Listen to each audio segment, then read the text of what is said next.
you! You're scared. And you should be. This is not your company anymore. Leave the cheek of CM Punk.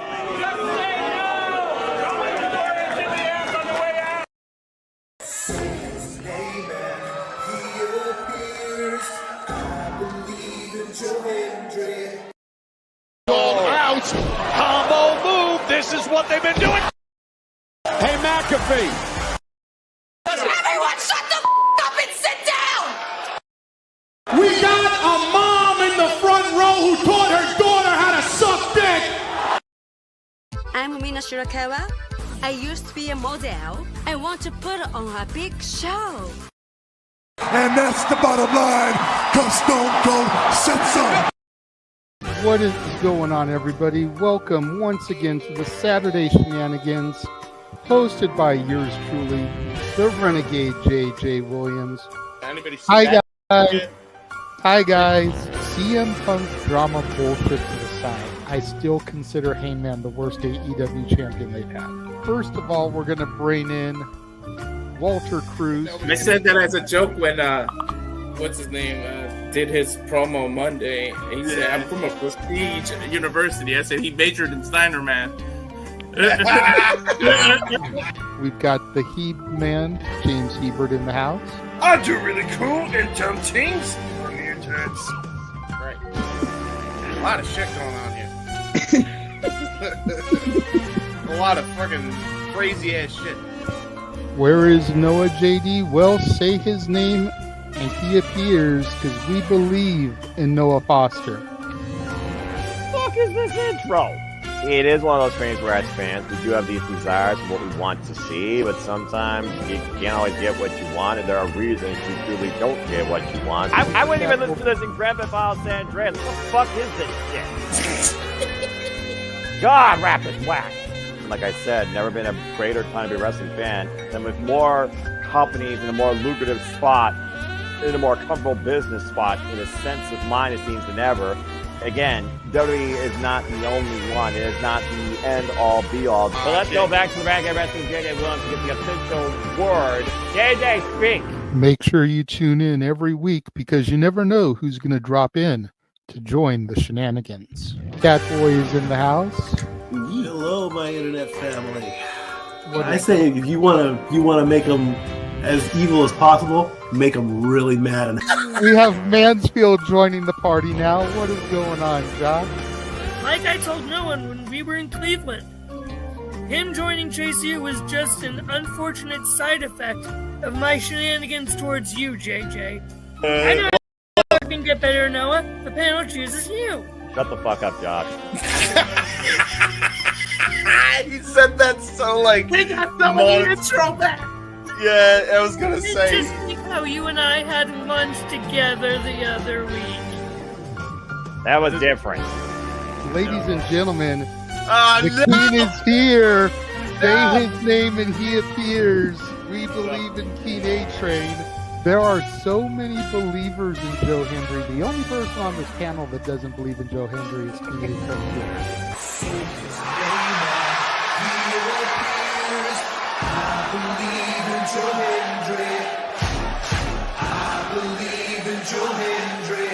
Tell the world why you do not believe in Joe Hendry. The reason I do not believe Joe Hendry is he is Fandango 2.0 in a entrance merchant. I rest my case, Your Honor. Hey! There's nothing wrong with being an entrance merchant. He has some of the best entrances of all time. Teleporting into the command center, all the way from Angel Grove High, Datilla. Oh, yeah. I went to the command center on Thursday. I went to Vasquez Rocks, which is where they filmed a lot of episodes. Somebody actually climbed to the very top of those rocks. I made it halfway. I was like, I'm not going up there.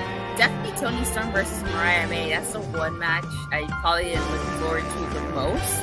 I really like the story. I'm familiar with all about Eve, so if it plays out that way, I kind of know how this is gonna go. Say goodnight, Datilla. Good night. James, you did say his name. So he shall appear, ladies and gentlemen, first time on the Shenanigans. Jeff Meacham is in the motherfucking house. All right, we're coming in hard with the botch. All right, fucking hell.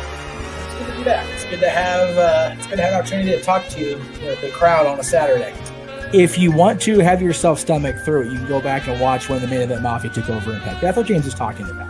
So if everybody just joined us, we're talking about people sedating people, attempted murder, boys, and tips. Welcome to Saturday Shenanigans, everybody.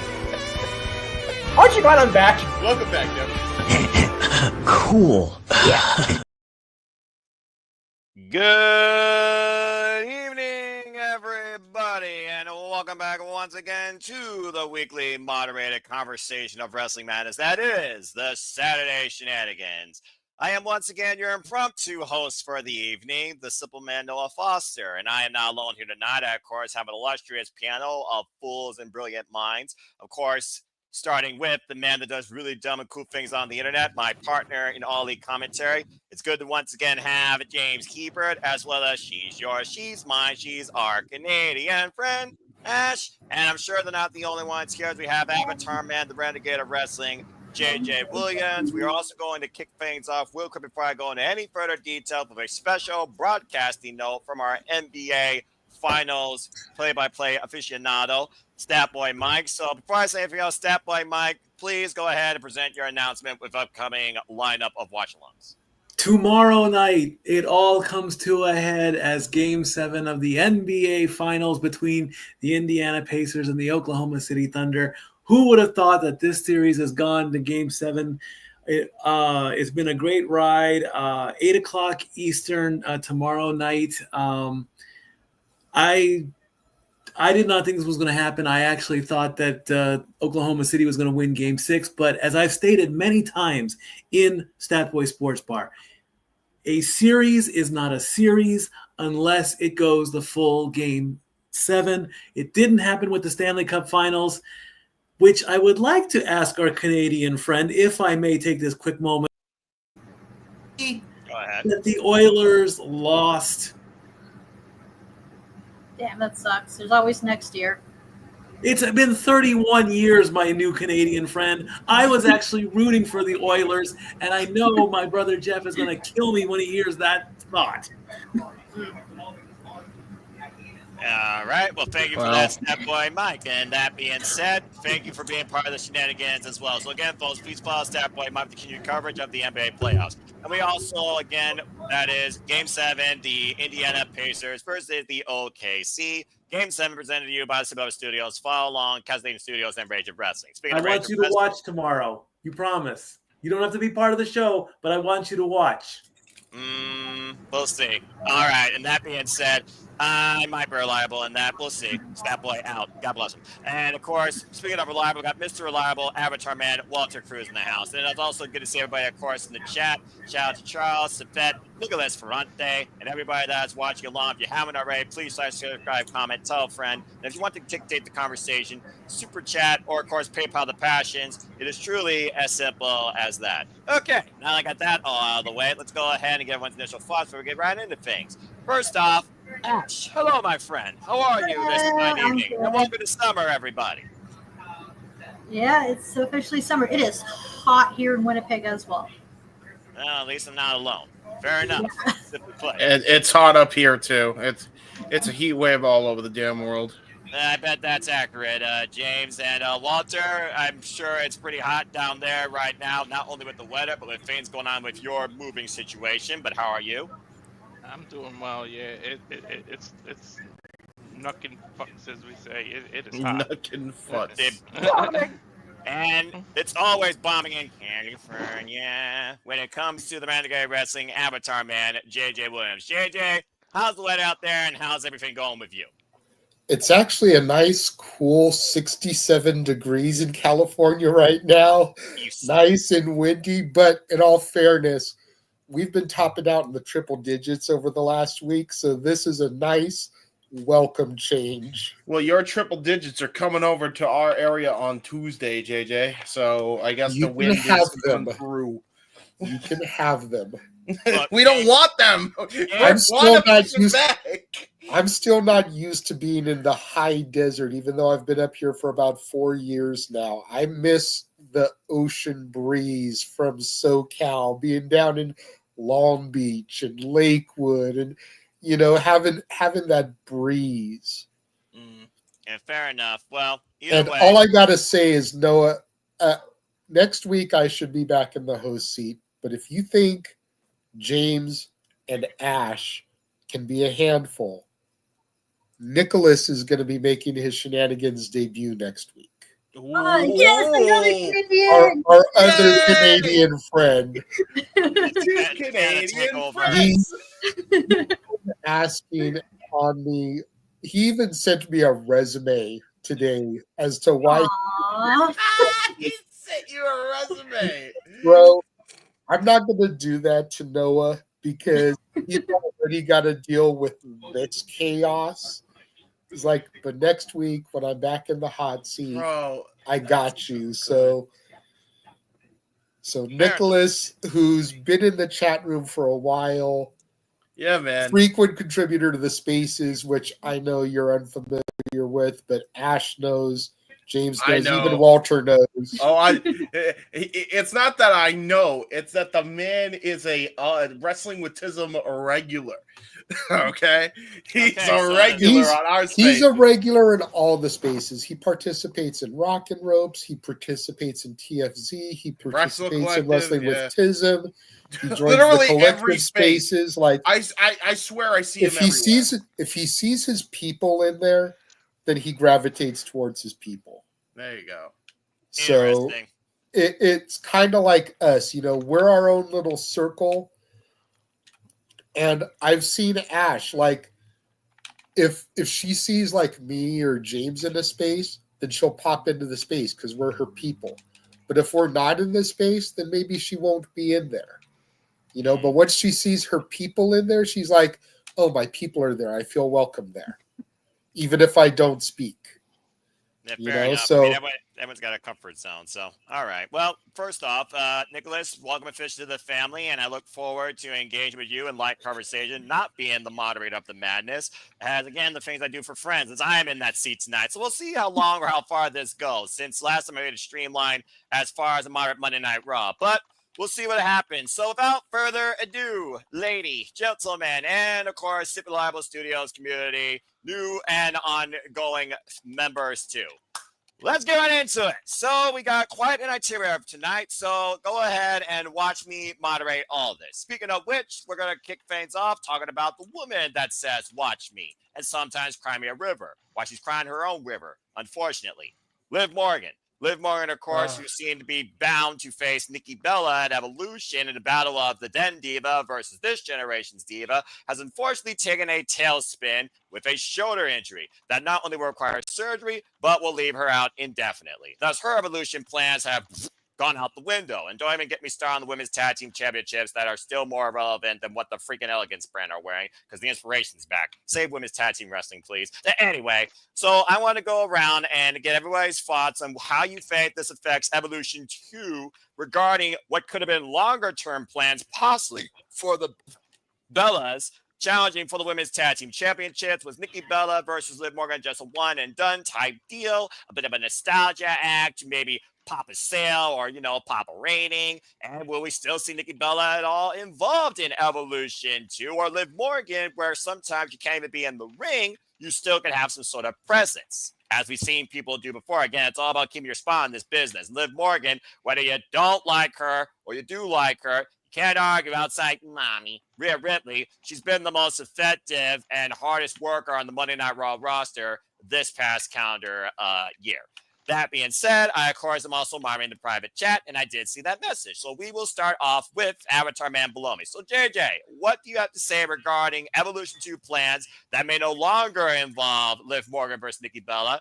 How does it affect both of those women in the long-term process? Well, I'm sure everybody here that follows us knows what a huge fan I am of Liv Morgan. Oh, absolutely. You're as big as a fan of her as Emmanuel is of John Cena. I don't wish injury on people.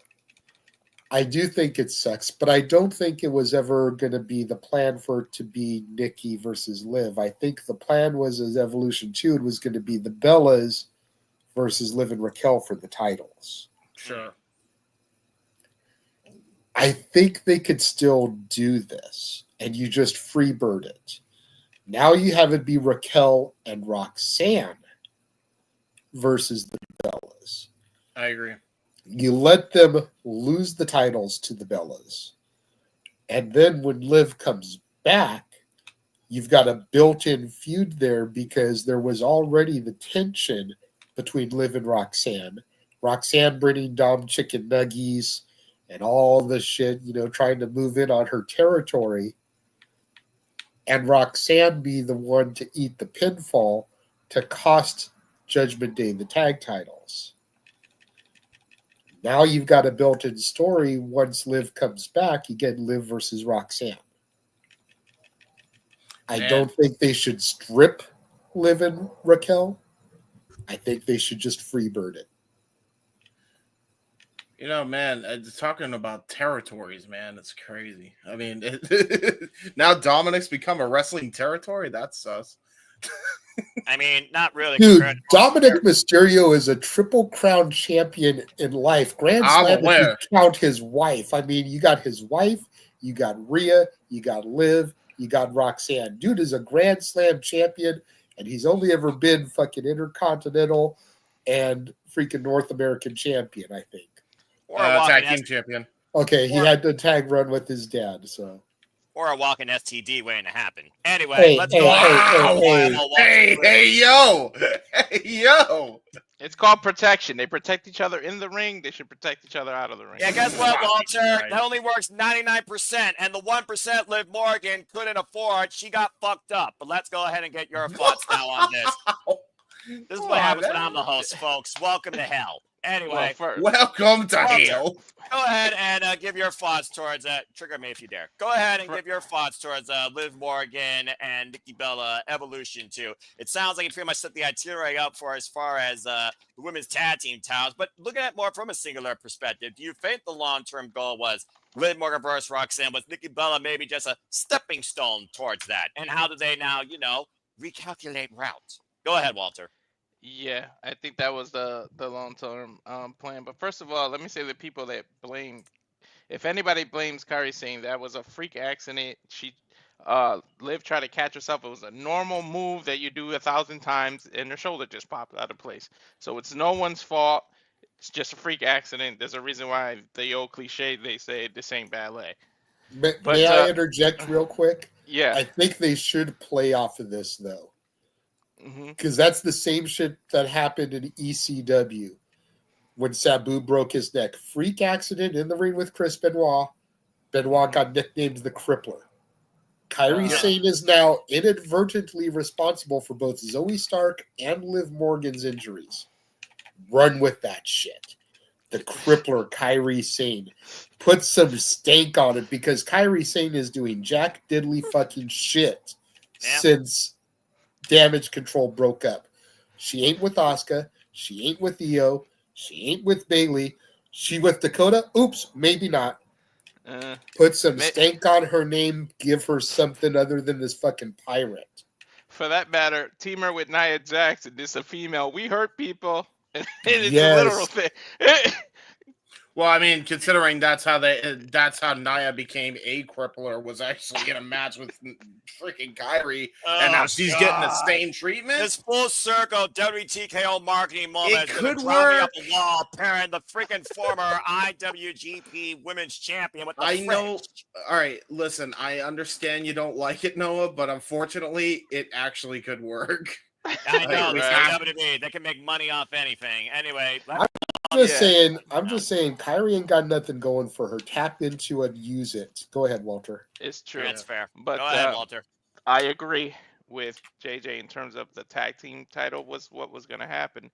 But what I would do is I would actually have Raquel and Roxanne retain the title.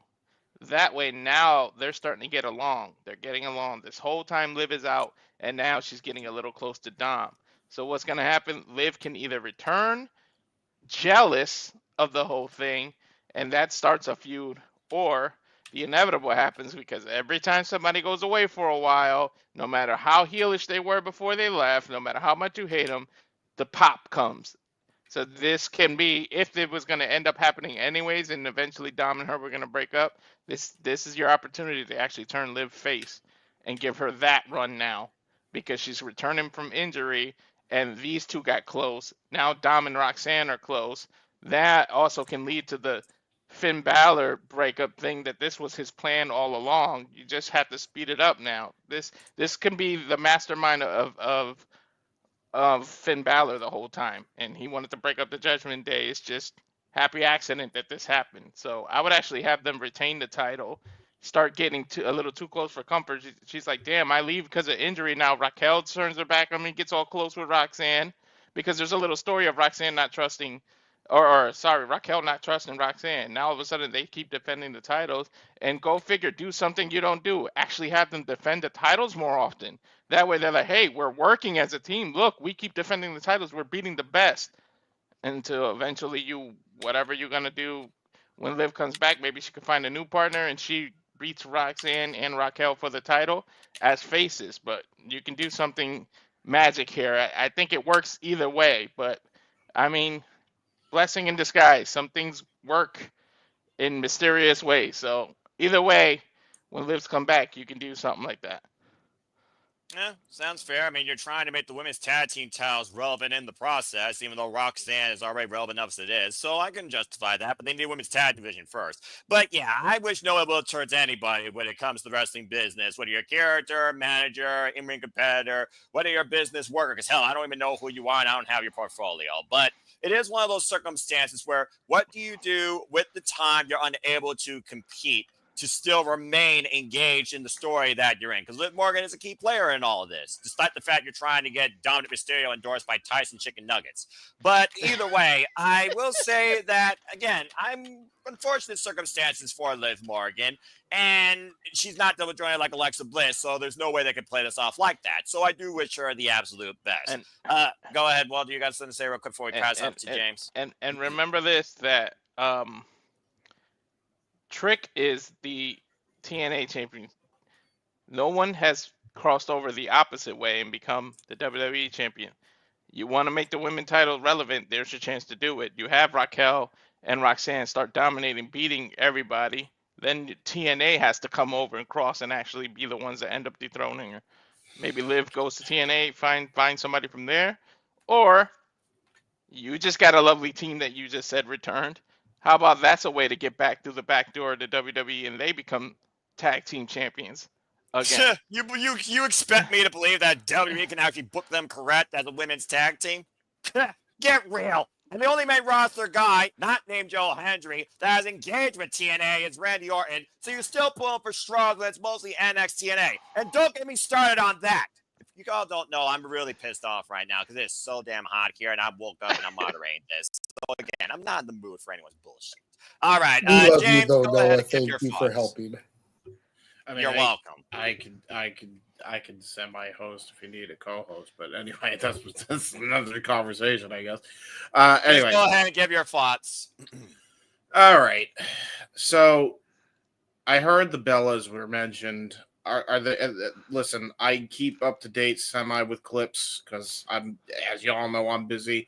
Have they returned, or has one of them returned? Okay, Only Nikki. Only Nikki. Well, I want to say, even though it probably wouldn't make sense because of the pettiness, Brie isn't too far behind. I feel like you do this deal where it causes a rift right away in Raquel and Roxanne.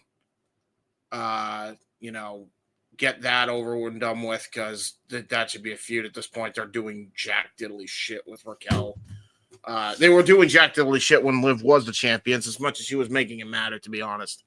So I would just get the belts on the Bellas and then have the Bellas versus the Iconics for Evolution.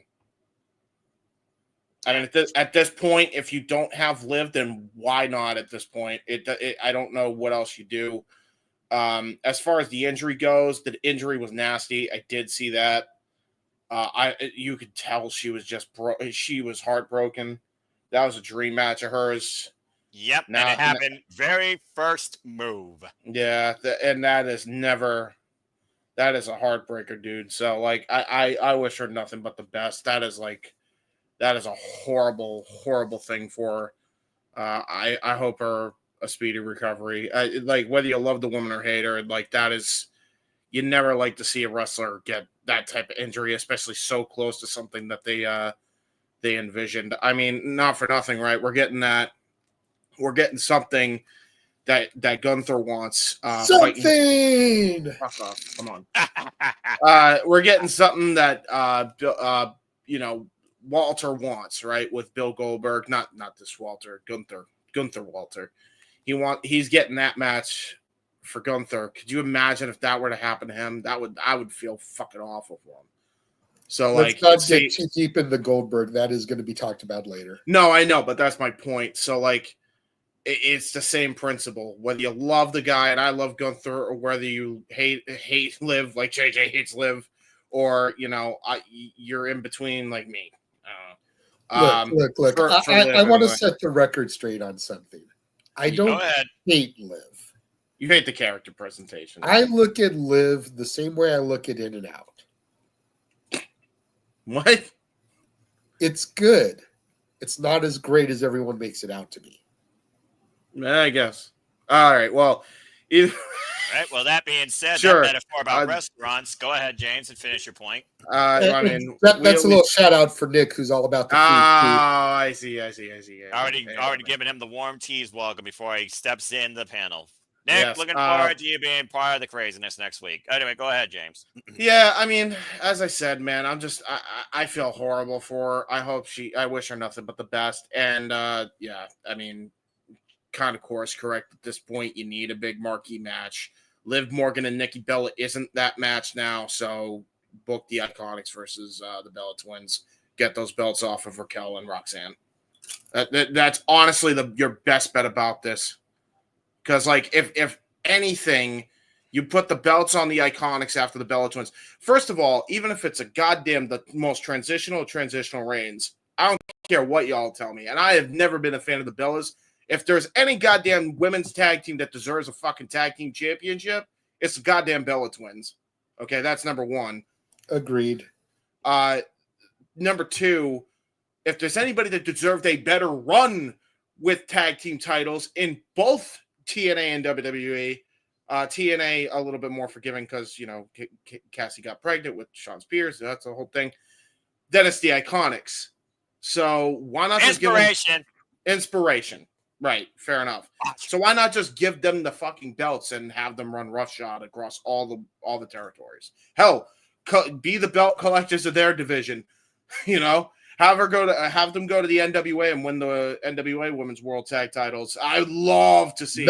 I'd love to see the inspiration and TVMA have a fucking program. I'm just saying. James, that's a bad James. I don't want La Princesa losing a belt to those. I don't either. But I also want a program with these women, and I want these women on mainstream TV. So keep holding out WrestleMania weekend next year for that. Still, I'm just saying. All right, fair enough. There you go. Okay, well, again, like I said, singles or tag program wise, I think both still very much have a possibility to happen. Tag titles be damned that are cheap as the WWE shop props you can get.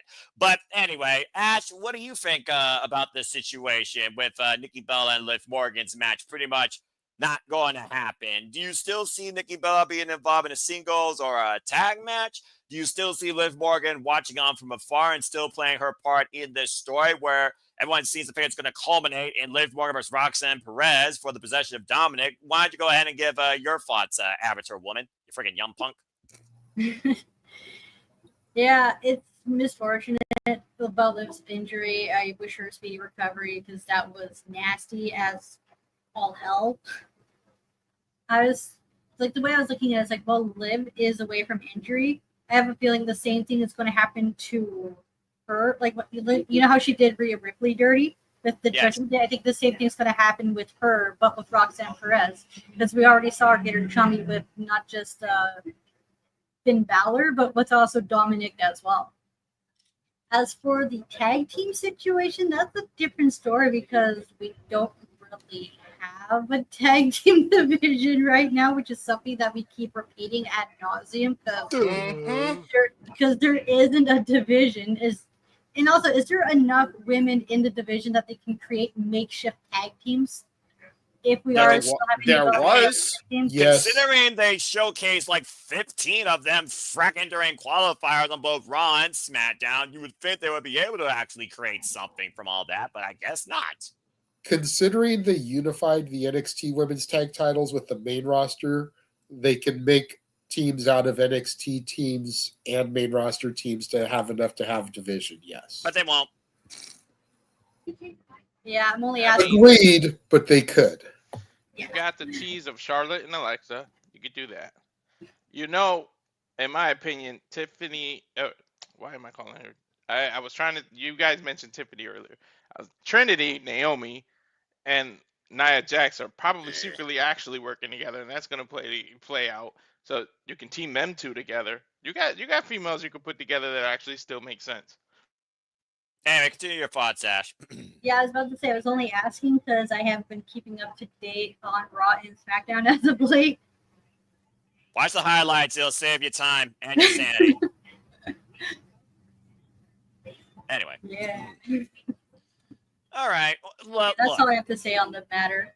That's fair. Look, like I said, you know what? Before I get my closing remarks, and I know we got a super chat. JJ, you told me you have something else you want to say after what Ash said. Go ahead.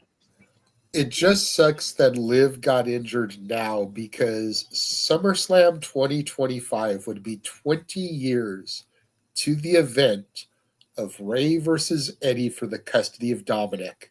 We could have Roxanne versus Liv for the custody of Dominic. Here we go.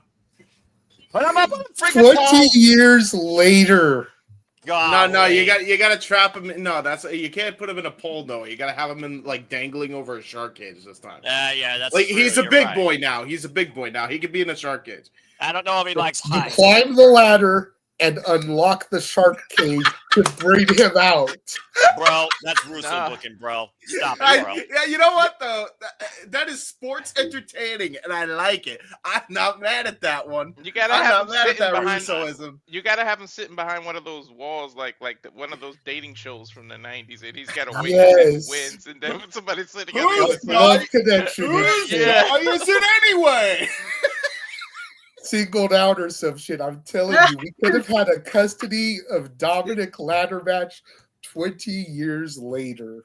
Hey, Only Noah, for that to be followed up by a chicken tendies on a pole match. This is true. I like your thinking there, Ash. Hey, Noah, think about it like this: you could be in the host seat for that because you love game shows. Chuck Woolery. Good Lord Almighty. I'm surrounded by morons. And he can ask which one of you will be the sauce to my nuggets. Oh my God! Stop with the puns, dude. You have been on one all weekend. Not all weekend. It's weekend. And SummerSlam is going to be in Liv's home state of Jersey, dude. Noah, you want to be happy that I was in your shoes? I was in your shoes all show for the GCW show because he would not stop making puns the entire broadcast. Especially during the Mike Jackson match. And you get him again tomorrow, James. Oh, dude, it's fucking funny. It is funny. Mike Jackson had a hee of a match. Oh sure he did. He almost pulled a hee. And by hee, I mean hammy. Let's move on. Go back to Noah.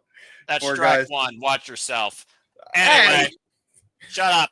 Anyway, yeah, I hate that see a wrestler get injured. And as far as Evolution 2, whether Nikki versus Liv was going to be a marquee match remains to be seen. Whether it's going to be the Bellas versus the cheap-ass tax strats remains to be seen. But I do think that Liv Morgan, Roxanne Perez is the long-term storytelling for Judgment Day 4.0 that Finn Balor will once again reshape and will probably inevitably fail.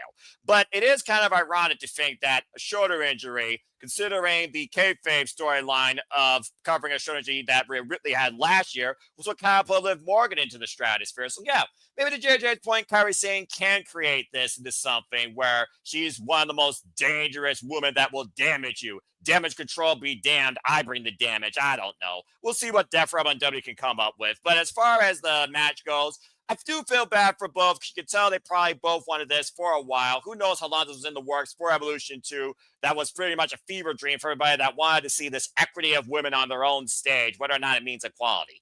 But again, the two don't freaking mean the same thing. Learn your dictionary, folks. But yeah, I hope Liv Morgan gets well. And as far as Raquel goes, holding on to both titles, hey, maybe she can find a behalf of both. MJF did it. I'm just saying. But either way, I do think you're still going to get Liv Morgan's presence continuing because don't have to compete to be part of a storyline, in my opinion. She could just literally be over the phone at this point. And I do think Roxanne Liv will be the end game later on this year.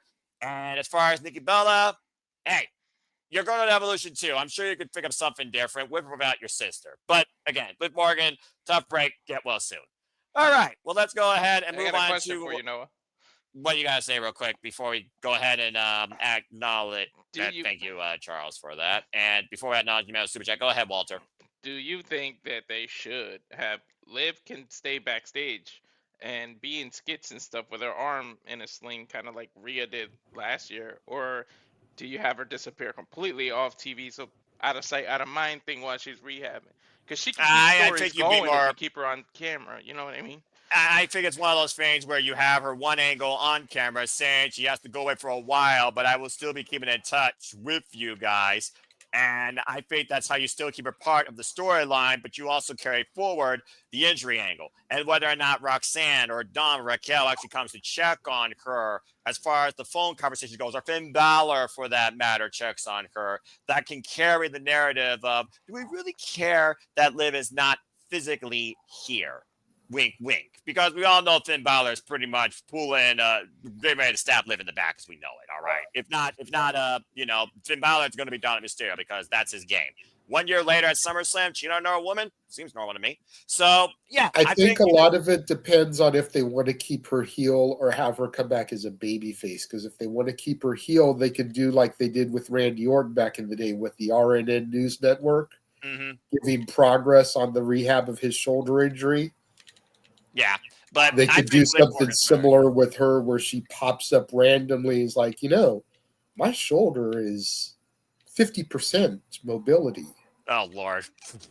Well, as long as she does it better than freaking Ryan Nemeth does for his big brother. But anyway, I think Liv Morgan, though, is also better as a heel versus a face as well, because she's just that damn obnoxious and annoying. So, again, they got mommy. They don't need another massive baby face, but they do need to give something to Rhea Ripley. Maybe Rhea and Raquel can finally be ran back. Who knows? All right. Well, before we move on to our next topic, Emmanuel Dominguez with a $2 super chat. If it's the same shoulder, Liv need more time off.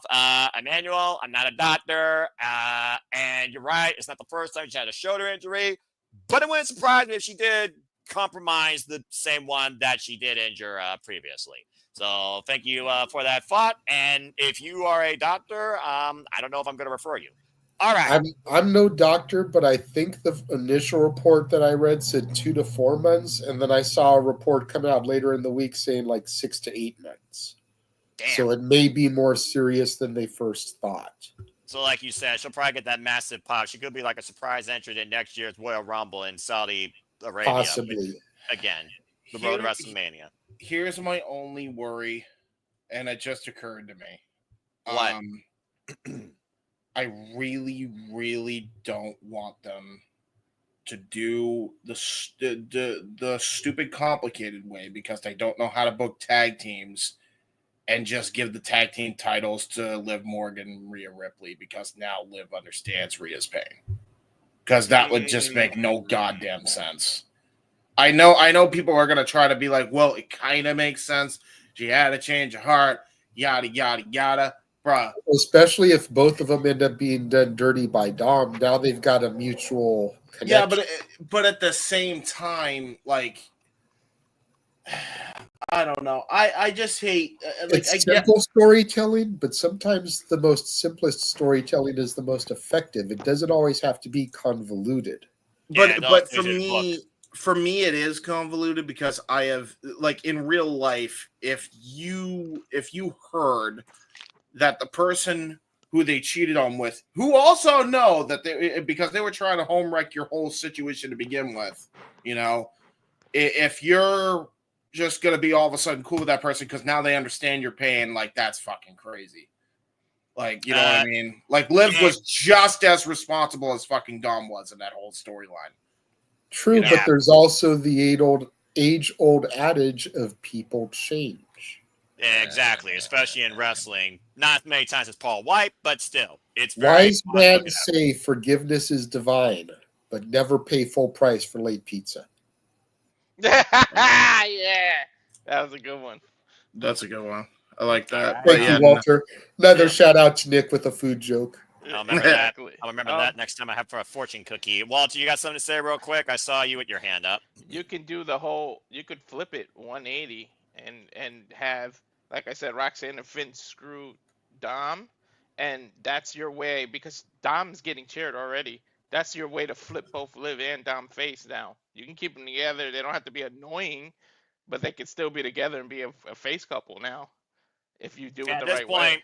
At this point, just turn Dom face, turn Liv face, and have Finn and Roxanne and make a mixed tag match feud out of that, I guess. Because it sounds like to me we're more looking at Dom babyface, Liv Morgan Posse being babyface, Finn Balor, the man that literally is the puppeteer of this whole orchestrated attempt to make Judgment Day what he truly wants it to be, versus everybody else. So, yeah, I think at this point we're trying to put Finn Balor out there as the villain and Roxanne Perez is accomplice. So, yeah, I can see what one's saying here, but the bottom line, plans change, a GPS gets you eventually to the destination. It's just a matter of how you get there, and I'm sure we'll see how it gets us to Liv Morgan versus Roxanne Perez, which had to be the end game.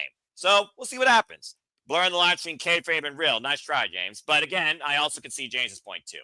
All right. Well, that was good talk. Now, let's go ahead and talk about the shortest time of the night, hopefully, before we go into our first commercial break, because Goldberg, it's to think. I could be talking about Saray winning the IWGP Women's Championship. I could talk Dakota Bushi returning. I know we're talking about TNA later, but TNA is more worthwhile than this. But he's not even worth the price of what Uselhorn. Goldberg, WCW 2 power move super relic of nostalgia is having his very last match to his career against Gunther for the World Heavyweight Championship. Now, again, he wants it. Okay, that's fun. For him, I guess. Not for me. I still don't give a shit. But let's go ahead and talk about this the most eloquently way we can. And since James wanted to kind of spearhead ahead to this topic, I'll start with him first. James, Bill Goldberg, very last match of his career, Saturday night's main event against Gunther for the World Heavyweight Championship. Do you really think the WWE TKO would pull the trigger and put the title on him one last time for a pop? Or is this truly one of those fans we just give Goldberg his flowers and somehow Goldberg and Gunther shake hands at the end? He gives them a somewhat decent 5-minute match. We never have to worry about this again. James, before you go, I just wanted to point out that Noah just did a pun and didn't even realize it, because he said he wanted to spearhead the conversation. Goldberg, damn it! Look he did it without even realizing it. You're a jokester and you didn't even know it. No, I don't try to be. I just try to streamline the conversation. I'm watching the ticker. Now go ahead and speak. All right. Oh my God. Okay. So this is a very complicated, nuanced thing. Okay. Let me just be very, very clear with this. I have come to this decision. I tried with this fucking guy. I tried. If you all think Jeff is not going to like this motherfucker, I really don't like him. All right. Fuck Bill Goldberg as a person. I will never forgive him for never putting over Bray Wyatt. I will never forgive him for almost dropping The Undertaker on his head after he concussed himself twice. Fuck you, fuck all the way off, you unsafe piece of shit. Even if you didn't fucking injure Bret Hart, because he likes to feign that, which I also do believe, by the way, a little bit. All right? Fuck him for that. Now, that aside, and my personal feelings towards Bill Goldberg aside, this is something the World Heavyweight Champion wants. Gunther is obviously a top draw for them in this company at this point. If he wants the fucking match and he wants his dream match, He wants to get a W on Goldberg. God, by the grace of God, hope to God, right? Then I don't give a fuck. Let him have his dream match. You know? And I ain't gonna lie, even though I can't stand the piece of shit, the idea of Goldberg coming out to the Saturday Night's main event entrance with the damn pyro, it's a novelty. Not a bad visual. I don't like the guy, and I'd watch it for that, and I'd watch it just because I'm curious on how Gunther will perform. Because we know he could wrestle with the best of them. What happens when he wrestles with the worst of them? Could be a car wreck. Could be one of the most surprising matches we ever effing see. You know? Not for nothing. Everybody was not looking forward to Rhea Ripley versus Charlotte Flair a few years ago. Once upon a time, everybody was sick of seeing Charlotte Flair shoved down their throats. I being one of them. And they had the greatest women's match of all time in WrestleMania history, period. Bar none. You're not going to convince me otherwise. I agree. We could see it. It's not impossible. Brock Lesnar did prove you can have a great match with Bill Goldberg. He did prove it. It's not impossible. Later. It's not impossible. Now, it is a lot later since that match, okay? And we have seen what has happened since with Taker and Wyatt, like I mentioned, okay? And maybe the one exception is Nick Nemeth selling his ass off for him. We'll see what happens. If they go by power moves, they're good. If Goldberg is forced to sell, I think he's going to have to kind of sniff him a little bit with the holds. We could be good. And we have to keep these shit as bare bones as humanly possible, which, good news, Gunther has the most basic moveset, but makes it look expert. We're good there. Well so, at the end of the day, I don't particularly give a shit for it, but I like Gunther. So, as a result of liking Gunther, I'm going to tune into the match because I think he's going to surprise a lot of people here. So, either it's going to be a train wreck or it's going to be one of the most surprising matches, and it's going to be a hell of a swan song for a legend in the industry, and he'll retain the world title. And to be honest, what other belt at this point was Goldberg going to try to challenge for? There's only one big gold, and that's the world heavyweight title, and that's like synonymous with Bill Goldberg no matter what iteration. So, shit, I mean, again, you got to tell Walter no. I don't want to tell Walter no. I don't want to get shot in the fucking chesticles. I'm good. I'd rather keep my heartbeat stable. Thank you very much. So you and stable in the same sentence is a conversation in itself. Well, me and stable is heart. I want to keep my heart stable because I don't want them chopping my chest and my heart stops. See. Fair enough.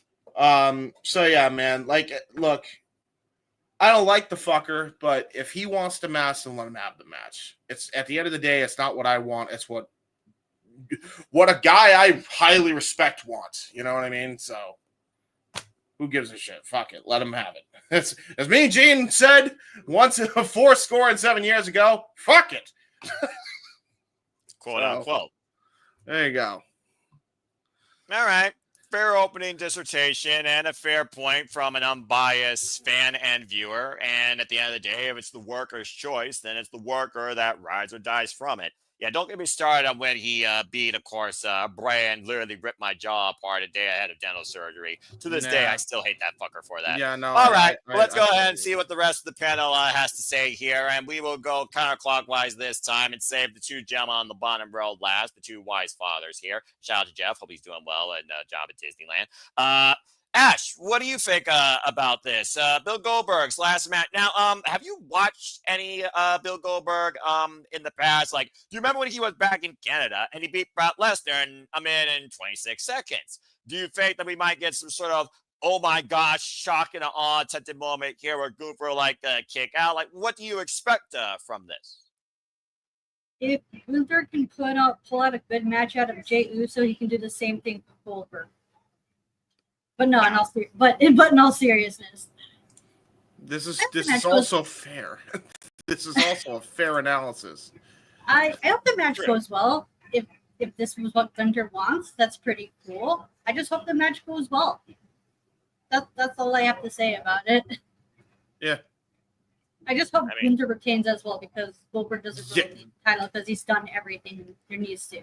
Like, I get it. I get it. Goldberg's a draw, but at the same time, let Gunther run with the title some more. Build your stars, mind you, right? He's already beaten like the best. To elaborate on Ash's point, he's beaten the best already. But I mean, like, for him to like slay a legend like this, who has been known to like charge out your guns blazing, always, for the most part, came out on top throughout his entire time in the business, right? For him to get that jackhammer, for him to get that win and beat his ass, that's going to do wonders for Gunther already, on top of what he's already done for himself. Right? That's going to elevate Gunther to the moon. Yes. Build your stars and make them the attraction, not your past timers who are literally like in the doors of retirement. This is WWE. You realize what you're talking about, right? I'm aware, but I'm just saying. Yeah, the same company that brought Hogan back just to beat Yokozuna after the Bret Hart fight. Yeah, the same company. Brother. Hey, listen, all you have to do is let me get the win on your behalf there, dude. That don't work for me. Anyway, all right. Well, again, a very fair, simple analysis. You guys already know where I stand. Give me a good match, and I won't have anything to say. That's all I care about. But at this type of scenario, if Goldberg wins, there goes the fucking internet. And probably the faithfulness of the current generation of W Universe fans as we know it. All right. Let's start with you this time and see if JJ, doesn't get a point to say that you start with. Anything further you want to add regarding this? Bill Goldberg, Gunther. The thing about Gunther, though, he's literally been the guy where he holds the title. The only time he loses has been WrestleMania. So I suppose if he did lose here, it would be such a transitional nostalgia habit. I guess it would break that monotony. But also it's WWE's fault for not building enough quality caliber athletes to challenge Gunther to the limits. So it's WWE's fault in the end if Gunther hasn't been worthy of being called champion or worthy to watch. So do you really think this will help Gunther be more worthy to watch for the WWE Universe after he beats Bill Goldberg? Or do you think they have to get this on Bill Goldberg just to get a big pop? Goldberg, not the biggest fan, but I'm all for people leaving the business the way that they want, as opposed to being forced out, like due to injury or anything. So if he wants one more match, good for him. Let him go out the way he wants to go out. However, I hope that Gunther retains the title. The only justification if Goldberg wins is if Seth immediately cashes it in on him, because you didn't want Gunther to get cashed in on and look weaker. And maybe the sun is involved or something, but I don't even want to be honest, I don't want to put that out in the ether. I just have Gunther run through him and just take old Yeller in the back and put that final bullet in his head. Let Gunther do that, because honestly, I think Gunther's in for a long reign, and eventually whoever wins King of the Ring should be a SmackDown person so that they have that. And now the Raw title is up in the air. You need a number one contendership match. Sammy wins that, and eventually Sammy's the one to beat Gunther this time for the world title, and Seth can cash in on Sammy and immediately ruin his rise to fame. He finally won a world title, but then he lost it immediately to Seth. And I feel like if you do it right, you can really build that. And I feel like that's where they're going, which is why Sammy didn't win the King of the Ring. So hopefully that's what happens.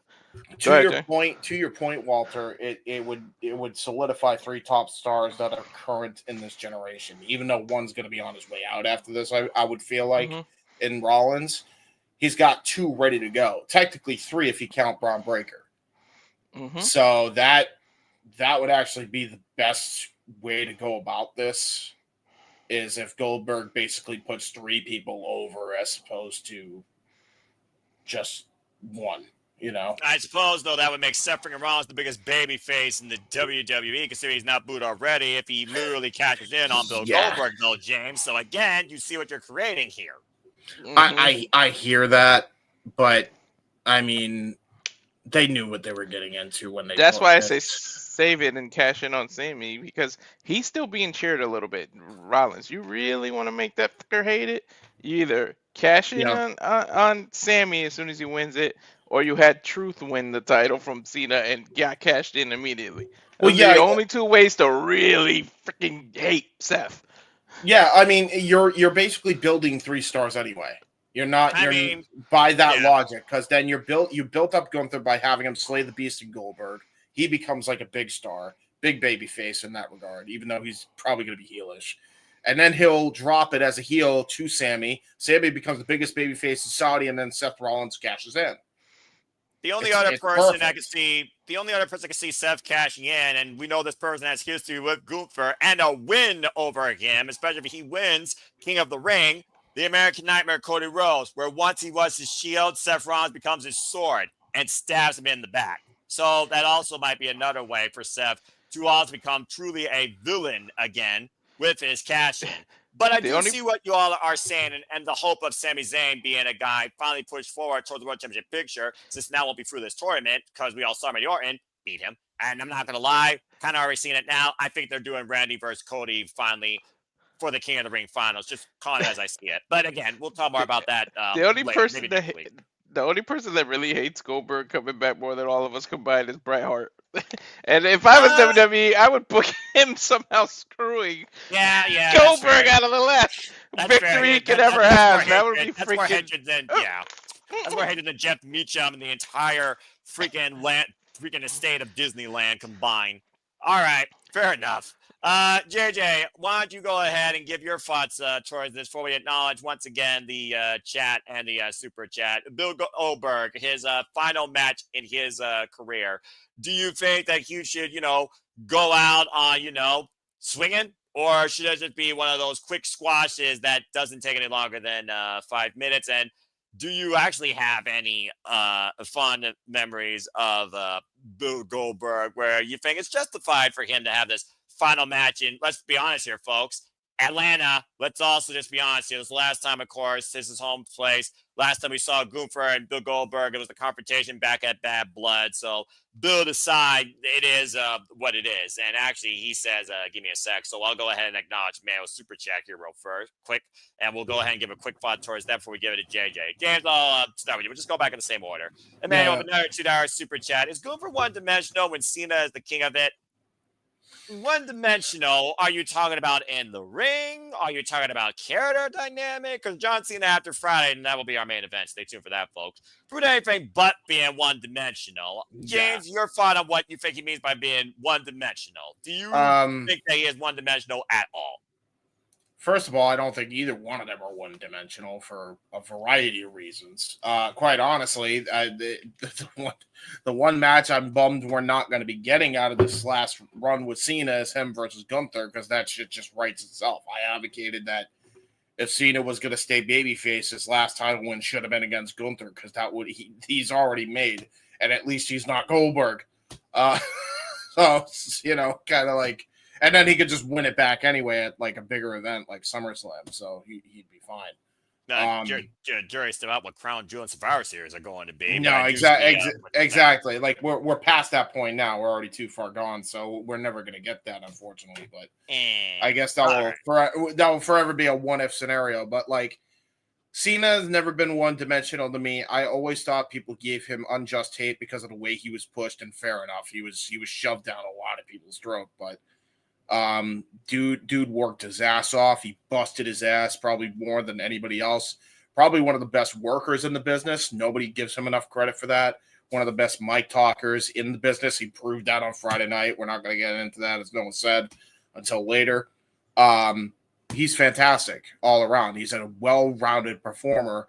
And around 05, 06, He wasn't, and then he got better and better and better. Come like 2008, 2010, 2015, around those eras, even 2011, especially 2011. a rare find at that time, especially in WWE, to find a well-rounded performer like that. The only three you had, I'd say Danielson, him, Punk, right? Yeah. So I don't think he's one-dimensional at all. I think he's a well-rounded performer. I think the same for Gunther. I've always thought the same for Walter when he was on the Indies. If you've seen some of the matches he's had with the AEW crew back in Evolve and in the Indies, WXW, and all sorts, he has had some classic matches. Like Keith Lee, Zack Sabre Jr., the list goes on and on and on. If y'all want a great match to check out, I highly recommend. If you think Walter's one-dimensional, you think Gunther's one-dimensional, look up Walter versus Darby Allin. Yep. Fantastic David and Goliath match. I'm a sucker for those. Tyler Bate and Walter is probably still to this day my NXT UK match of the series outside him versus the Dragon that was in front of nobody. Yes, which by the way, both matches are fantastic for different reasons and different circumstances, by the way. Both are fantastic.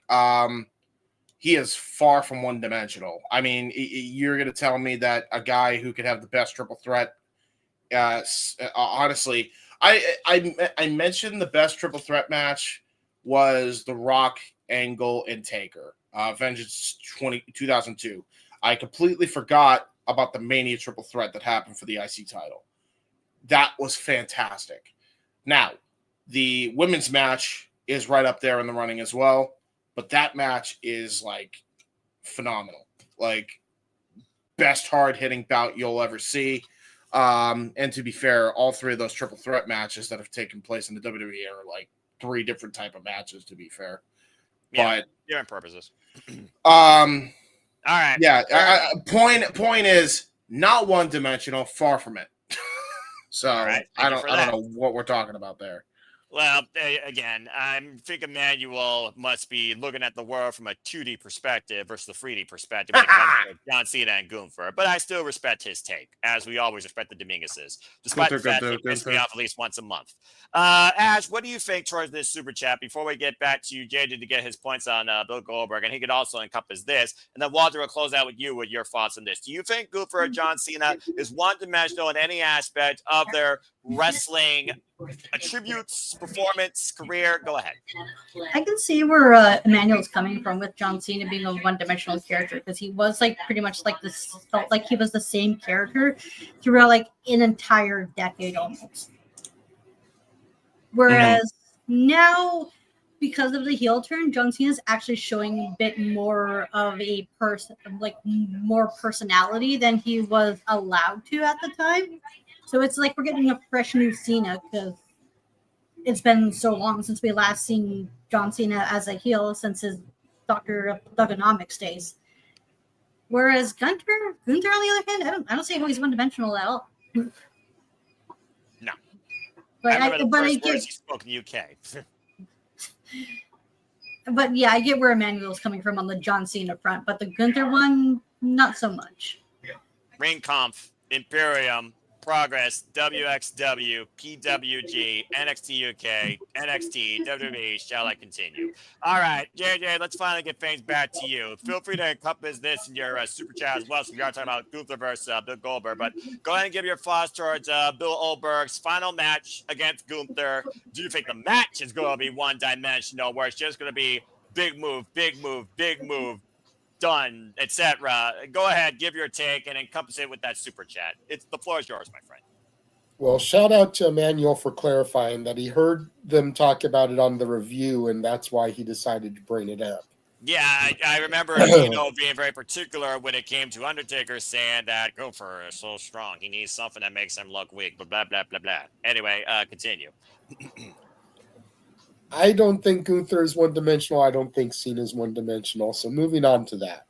Mm-hmm. This is my issue as far as the Goldberg thing.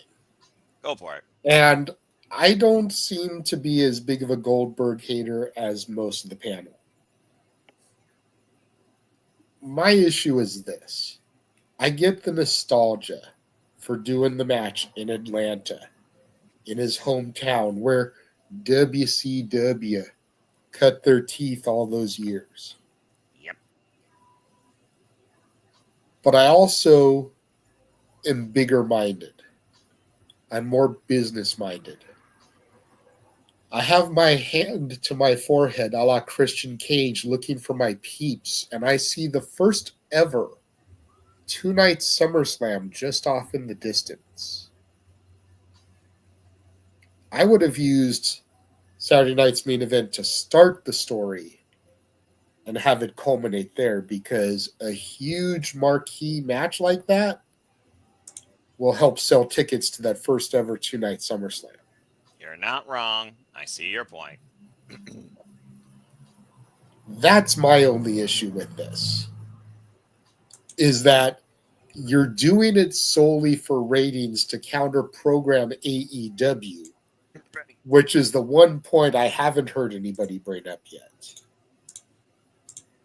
You're doing this to counter program All In, their WrestleMania, their biggest show of the year.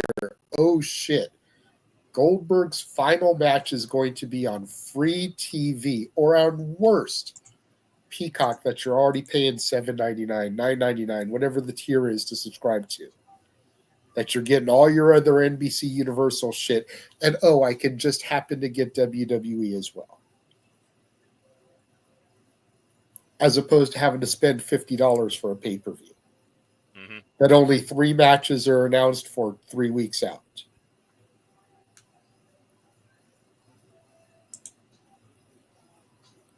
Yeah. I would use Saturday night's main event to plant the seed for the story. We already planted the seed the last time they were in Atlanta. Bad blood. Use Atlanta to further water the sapling so that it grows a little bit further. Have the match at SummerSlam. That's what I would have done. I'm all for it, though. I like Goldberg. I never had an issue with Goldberg. I will say Goldberg's best run was from when he defeated Raven for the United States title until the finger poke of doom. Everything that happened in between that span was Goldberg at his finest. Everything before defeating Raven was meh. Everything after the finger poke of doom was meh. And that includes all of his WWE returns and runs and everything.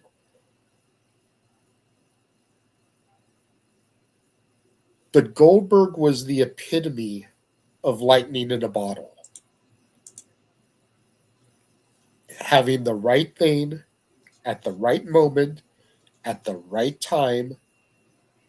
And Eric Bischoff basically being able to have his, oh, you'll never get over in black trunks and black boots that he told Stone Cold. And he was able to do it with his own talent in Goldberg.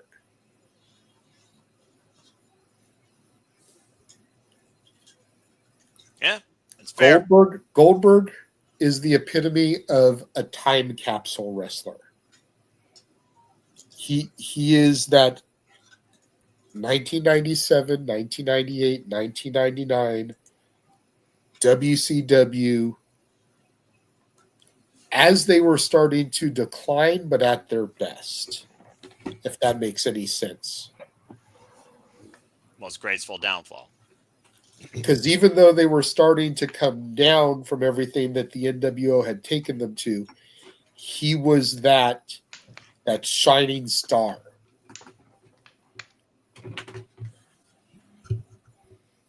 Yeah, I'll give you that. And I have no objection, like most of the people here have said, I have no objection with him going out the way he wants to go out. I just would have saved the match for the first ever two-night SummerSlam because that would have sold tickets. You got nothing announced for that so far. Well, that's fair. They don't even have that big To mark. be fair, they still have Night of Champions. They still have Great American Bash. They still have Saturday night's main event. They still have Evolution before they even get to that. Yeah, that's fair too. All right. Whereas All In by counter is 3 weeks away. Yeah. They did And announce SummerSlam isn't the biggest show of their year. Seems like they're trying to make it bigger than WrestleMania. First ever 2-night SummerSlam. As big as maybe. I don't think they want it to be bigger than. We'll see. All right. Well, if anyone's one-dimensional, it's definitely Goldberg when you're a two-move, spear, jackhammer, good night, see you. At least John Cena's got 5. But yeah, Emmanuel, I don't think Gunther is one-dimensional at all, nor Cena. If anyone is multi-dimensional, it's John Cena with the fact that he is literally doing this the way he wants to when he wanted to do it back in 2012. And right now, he's having the highest of highs, fun time of his life. You also Friday Night SmackDown. Stay tuned again for our main event. Gunther is anything but one-dimensional, being both a leader and a teacher for future wrestlers that already are in the business because of his teachings, including but not limited to Timothy Thatcher. You all know him, of course, of Pro Wrestling, and Bloodsport. Of course, Killer Kelly, former member of Ring, former WXW Women's Champion. Alex Treasure, of course, formerly part of Sanity in NXT. And, of course, Liquid Kaiser, of course, Marcel Bartel, and I don't even know what he's doing right now, so hopefully they'll figure something out there. But Gunther is the throwback to the simpler. He's unorthodox in this day and age of what it means to be a professional wrestler, where less is fucking enough, and you either could be made facing him or broken facing him. And again, if it wasn't for the fact that my jaw was ripped in half after the shock and awe and the burying of Bray Wyatt by Goldberg and Saudi Arabia, I probably wouldn't hit him either, but I still do, so I do hope Gunther powerbombs him into oblivion. All right. With that being said, bottom line, Gunther, have a great match. Please win the championship, or WWE, fuck you. Okay, well, good stuff, everybody, for our first 2 topics and first 2 super chats. I think at this point we are now 1 hour in, so we will take our first commercial break. So after this 90-second intermission, folks, we're going to court, so stay tuned whether or not he's defense attorney or a prosecutor. Our own smart Mark Hebert was in the conversation at the current lawsuit against the AEW champion, Jon Moxley. We'll see you after this commercial break. And now for a taste of things to come.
And truly here, if you haven't figured it out already, here at the City Level Studios, we encompass, celebrate, embrace, cover, react, criticize, critique, and enjoy all the wrestling. And welcome back to the courtroom that is the Saturday Shenanigans. I am not the judge. I am your host with the most this evening. I don't know why I'm still solo here. This is weird. Again, I am Noah Foster with Renegade Wrestling, JJ Williams, Mr. Reliable Walter Cruz, Ash, and our own smart Mark Hebert as we now take you into court. And currently, whether or not he's defense attorney or a prosecutor, we're going to let him lead this conversation. And hopefully this is briefer than any time anyone served jury duty. Thank Christ I never have. I don't know what it's like up there in Canada. That being said, James, I now recognize you. Of course, now in session. Let's go ahead and briefly, and I do mean briefly, how the fuck is this a topic? When the fuck did this become political or about civil justice? Jon Moxley apparently being sued due to aggressive nature backstage, pushing down an AEW employee, wham, wham, cry me a river. James, go ahead and please state your opening statement before we recognize the rest of the court. Okay. Really, really quickly, I just want to address Arlene. We will be getting to the Cena promo, so your super chat will wait until that. We're not ignoring you. Yeah, thank you, JJ, for that. I did see that too, and thank you for acknowledging Arlene Dominguez's. Again, Arlene, we appreciate you. Okay, But feel Jay. free to keep super chatting with your brother, but we will get to that when it comes to the relevant topic. Or PayPal some of us. Just saying. Sheesh. Again, if you haven't already, by the way, folks, subscribe. Simple as that. Okay, James, Yes. please speak. Oh boy. Okay, so I've already had to talk about this autism earlier in the week.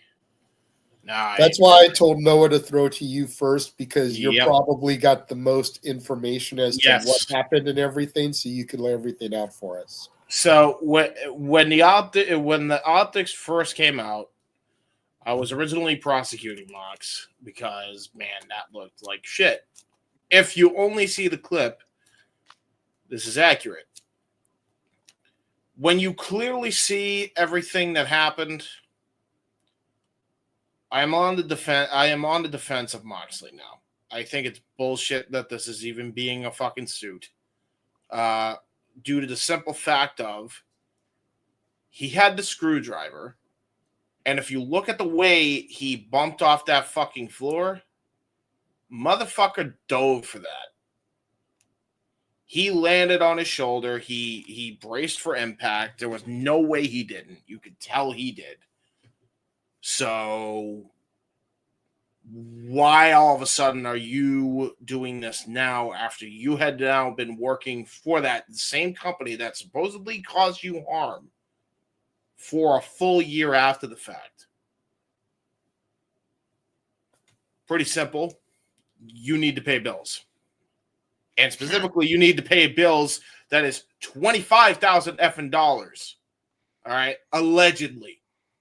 So that's all this is, man. It's total bullshit. This lawsuit is like the dumbest thing. It is so trivial, it's unbelievable.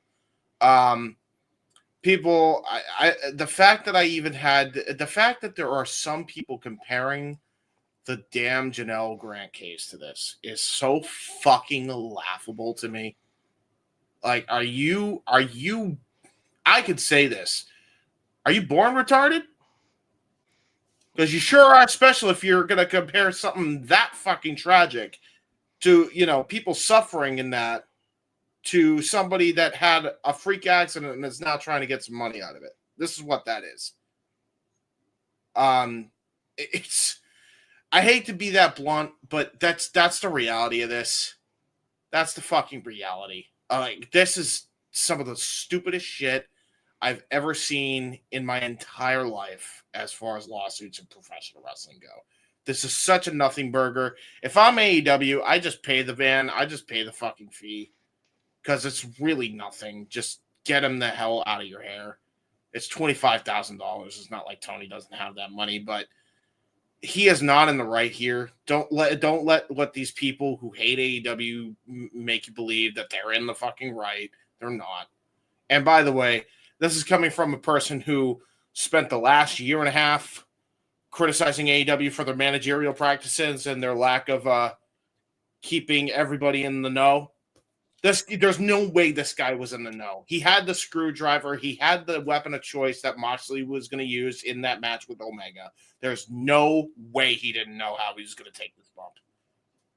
This is a cash grab. It's nothing more. I rest my case, Your Honor.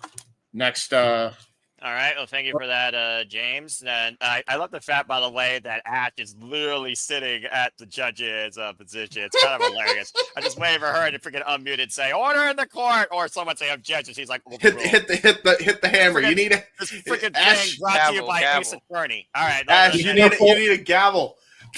Be careful asking for order in the court. Nick will start typing his Waffle House menu. This is true. This is very true. You know what? This is also accurate. Also, overrule. That being said, figure that.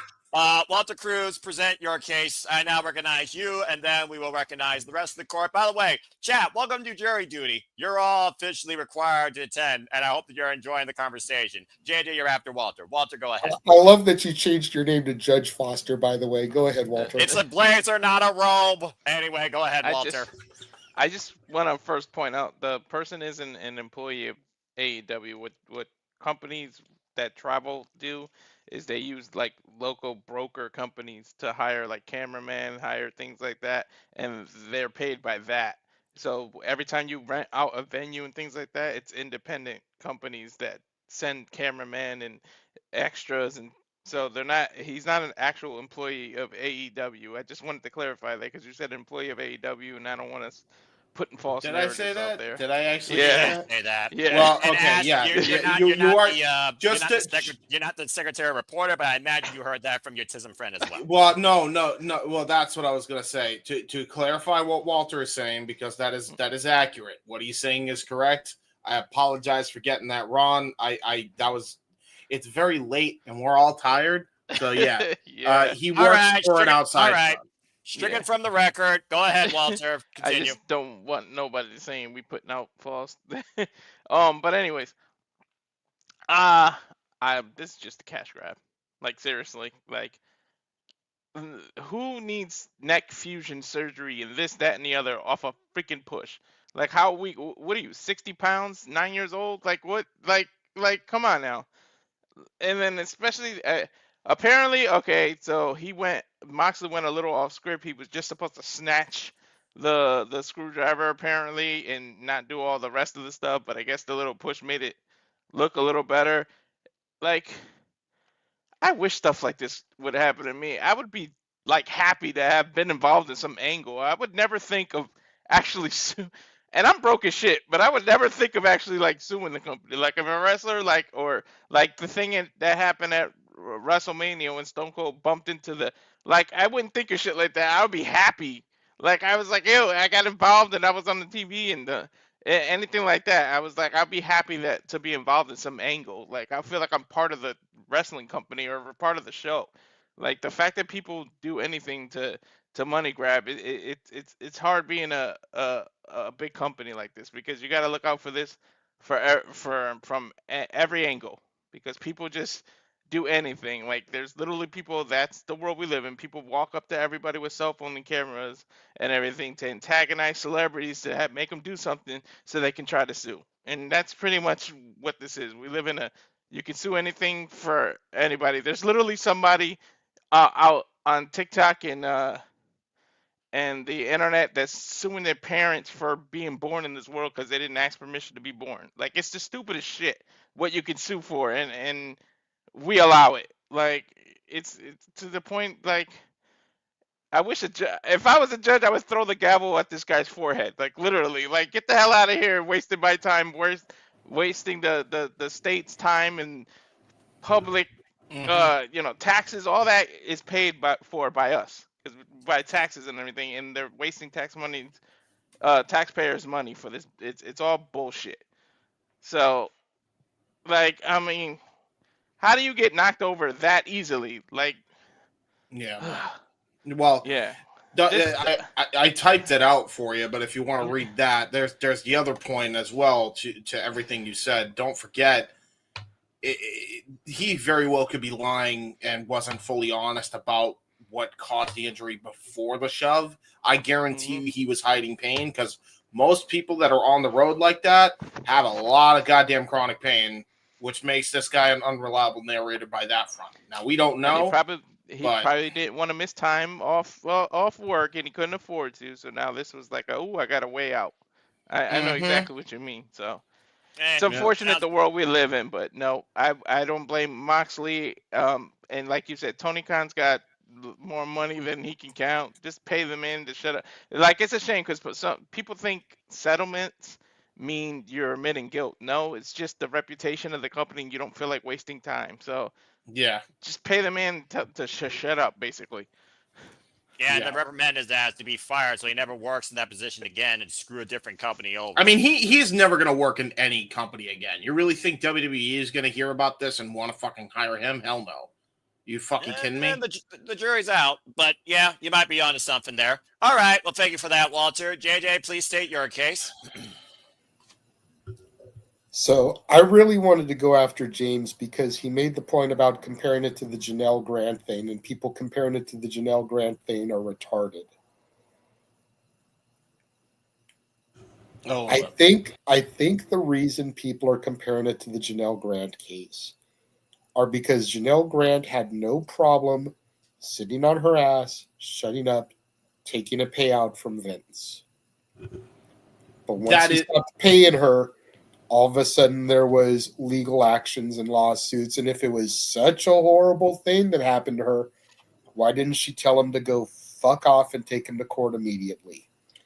So I think that's where the Janelle Grant comparison's coming in, because if he was seriously injured by this, he shouldn't have waited a year, 2 years, whatever it was. He should have taken him to court immediately. If what supposedly happened to Janelle Grant was so vile and vicious, she should have never taken the hush money. She should have taken them to court immediately. That's where that comparison comes in. Now, I think what might have happened here, and I could be wrong, I'm wondering if this guy's friends didn't get into his ear. What started earlier this year? Dynamites began streaming on Max. Back archives became available to watch. Who's to say that one of his buddies didn't see that episode and be like, dude, you've got a case here. You could sue them for this. I know somebody from back in college who had consensual sex with a girl in the bottom of the school library. The girl then told her friends about it, and because the guy wasn't conventionally good looking, they convinced her that she was raped. So she took it to the authorities of the school and got the guy in trouble. Yikes. All it takes is some people getting into their friend's ear, and shit can happen. Thankfully, nothing major happened to the guy. But still, it was one of the few rare instances where the guy didn't have his life turned upside down by some bullshit. But with AEW having got their backlog up on Max, who's to say that's not what happened? His family saw it. His friends saw it. Dude, did you do anything about this? Because you can, and there's video evidence. That's what I'm wondering. Yeah, I don't know the whole story. And again, without the whole story, all we're doing is spectating. Again, none of us are lawyers. So, I mean, again, it's all just speculation at this point. But Absolutely. read But it just, as much as people do. But it seems convenient to me that it happened this year after the streaming started, as opposed to prior to that. Yeah. Sounds like a money play to me, or just a typical case of fraud. And whether it's insurance fraud, identity theft, or some sort of other form of fraud, it is basically as bad as divorce cases here in this country. Then again, how many cases actually go straight to trial or even get to trial here in the judicial system? I wouldn't know. But fair point, JJ. All right. Well, last but not least, Ash. Court recognize. Well, hold on. JJ, you had something else to say? I saw you unmute your mic. No, sorry. That was an accident. Just want to make sure. Well, thank you for that. James, I did see your hand, so I will recognize you first, and then we'll go to Ash to hopefully put this thing out before hopefully I can adjourn this case. Go ahead, James. I think we're all in agreement that this is a cash grab. That much is accurate. The reason why I'm so aggravated, and maybe it's because I take it personally because I've been a victim of this myself, unfortunately. Fair enough. Self-reflection definitely can impede someone's judgment. Go ahead. Yeah, the thing with the Janelle Grant case and why I'm so I have an ire about people comparing it to that is because, yes, while she did take the hush money for a while, the minute fecal matter was brought into play and the minute she was doing something that she did not want to do, I don't care what the legalities of it are, you forced that woman into a situation she did not want to be in at that point. I could give a fuck about the rest of the legalities. You're a monster for me then. You're a monster for me now. So at that point, people comparing it to that case, even if there is truth to her just letting it go for a long time, out the effing window, because a case like that is so delicate. When you are a victim of that, when you're a victim of shit like that, it fucks with your head. You just don't want to tell. Either you're embarrassed or like the reasons change on a fucking whim of why you don't say anything. All right. So that's why I was so pissed at people like comparing it to that. And I apologize for anybody that may have gotten, astray there. But that's why I got pissed off about it. Now, as far as this case is, it's a cash grab. We know it's a cash grab. This is not the same as the fucking case. There's just no way. Like, that's why I wish people weren't so like, I get your point, JJ, and I get like people, like to compare and contrast, especially with the fucking two big companies, even with serious cases like that. But let me just clarify, I'm not saying that it's right. I'm just saying I think that's I know, right. I know you're not. I know. It's just it fucking grinds my gears because it's like so fucking Neanderthal brain to like compare this fucking case to a case like the Janelle one. It fucking grinds my gears to no end. It's unbelievable to me. So that's all I have to say. I think we're in agreement on the actual case at hand. Thank Christ. Noah, really quickly before you throw it to our Canadian friend, I do have a share screen up with the video, the little 15-second whatever clip, if you want to pop that up for Emmanuel. All right, Emmanuel, JJ presents Exhibit A. Okay, this is a bit risky, but let's hope we don't get dinged here. All right, watch the clip here. I'll be the Stevie Richards and put commentary here. Watch how he dives. Yeah. He dove. He knew what was happening. Not dive. And he took a screwdriver from him, so obviously this was planned to some degree. He was a plant. And he's just trying to get a money grab. I mean, it's a typical desperate attempt of America. To be fair, he is an employee of this company. That much we have on file. But obviously it was planned to some degree. Otherwise, he wouldn't have agreed to give him the fucking screwdriver. Yeah, fair point. Now, evidence can be changed. If you present me evidence that Moxley went into business for himself, fuck him, fuck that. All right? But otherwise, this looks like it's the biggest hunk of bullshit known to man.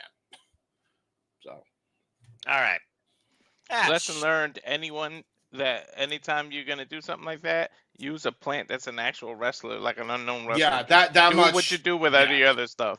Yes, Moxley should have fucking done that. That much. I'll give him shit for. And not all the pieces fall in line all the time. Anyway, Ash, go ahead and give your 2 cents towards this if you wish, since you don't have to deal with the bullshit that is the American judicial system. I don't think Canada is nearly this stupid. Go ahead. So this is one of those instances where this situation is a frivolous lawsuit that's either going to be dismissed or settled. Exactly. And this whole situation right now is just really bad optics on AEW, because all this is just doing is adding more fuel to the fire of those particular subsection of wrestling fans that say that AEW is nothing but a sloppy shop that has the inmates running the asylum and all those buzzwords that they used to describe AEW's lack of management. There you go. Well, in closing, people will do whatever they deem worthy to get a buck at the end of the day the most dishonorable way, whether it's influenced by people or by media. America is stupid. All right, good stuff, everybody. That being said, I'm officially dismissing this case on behalf of stupidity, and I find Jon Moxley not guilty. Course adjourned. Hey, this may work out to AEW's favor. From what I wrote right there, that might work. Yeah, honestly. All right, let's go ahead and move away from that judicial bullshit to somebody that's trying to be his own political figure that might even be more corrupted. Mustafa Ali. For an Ali, do you still trust, and is everything fine in the order for? I truly think the absolute opposite.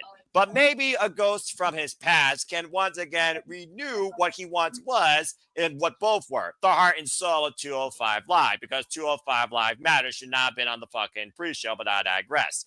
And the reason I bring that up is because, for those that don't know, TNA decided to give us an advanced look into next week's taping, where, of course, we know we have Macho Slammers versus Killer Kelly for the Knockouts World Championship. And, of course, we saw this past Thursday, Tommy Dreamer brought something back to TNA Wrestling to take on Vance Warner.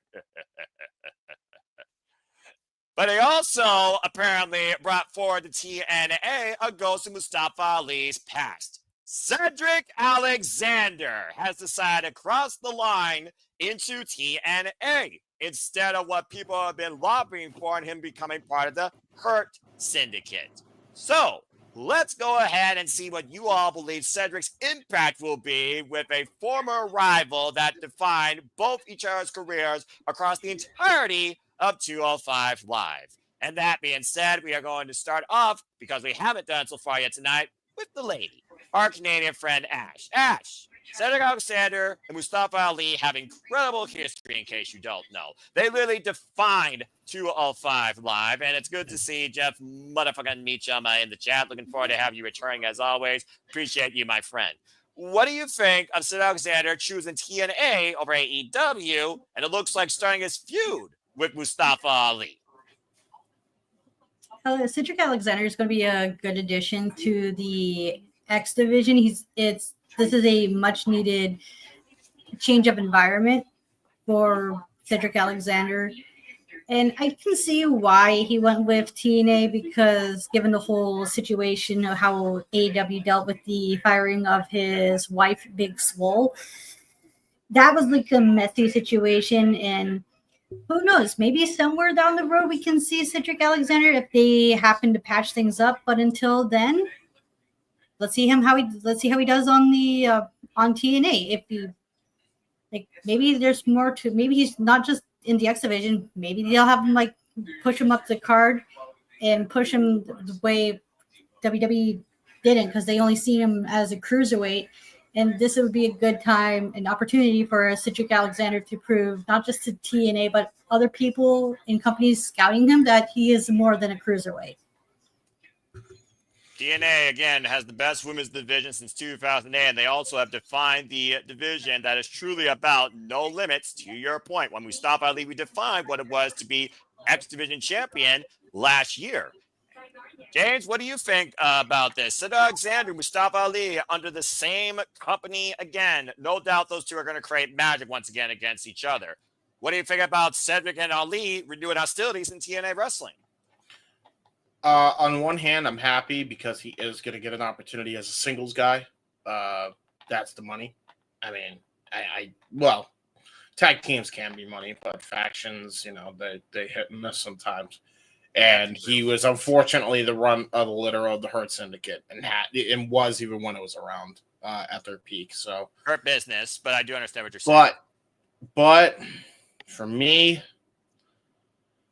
I'm sad because he basically has to go to TNA and try to basically make WWE work again through the back door because of his wife's fucking actions, which I think it's stupid that we're going to hold somebody else to the same standards of somebody else's actions. I always found that stupid in pro wrestling, politics, or the bane of the existence for industry growth, in case you haven't figured that out. That's been my stance. You want to talk about a freaking frivolous lawsuit or frivolous cases. That whole Big Swole's a whole goddamn animal. Did a whole video on that one.